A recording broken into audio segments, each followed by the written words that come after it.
Suatu saat Rasulullah SAW ditemui oleh malaikat Jibril. Malaikat Jibril mengatakan kepada Rasulullah, "Hai Rasul, ini dia Khadijah. Ia datang kepada engkau dengan membawa wadah berisi lauk pauk atau makanan dan minuman.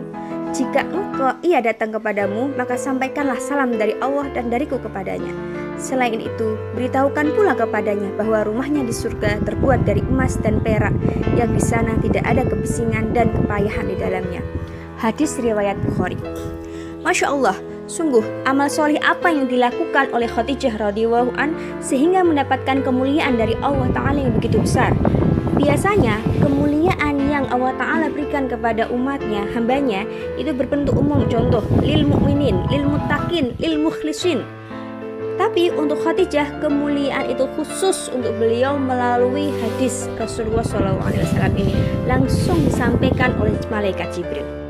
Berarti apa yang kita bisa pelajari dari hadis ini? Yang pertama adalah amal soleh yang dilakukan oleh Khadijah adalah amal soleh terbaik pada saat itu.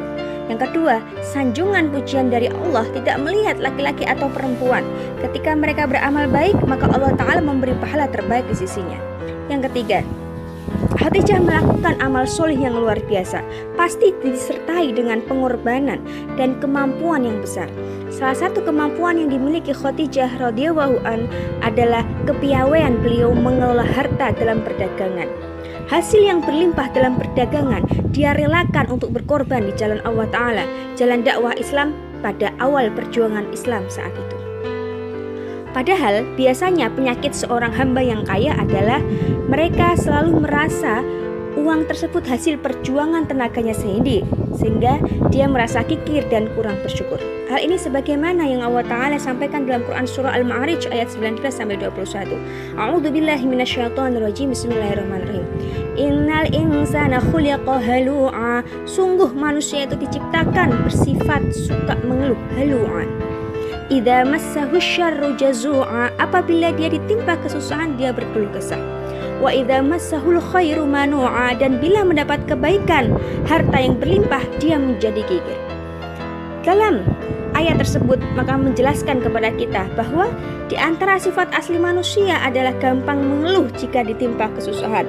Keluhan itu bisa jadi misalnya keluhan lisan atau perbuatan, merasa sedang ditimpa ujian, lagi sedih, lagi galau, lagi kurang dalam harta, lagi sakit, sehingga dengannya kadang menjadikan alasan untuk sulit atau enggan berat beramal solih atau enggan melakukan kebaikan. Kemudian sifat manusia yang kedua adalah kikir jika mendapat nikmat.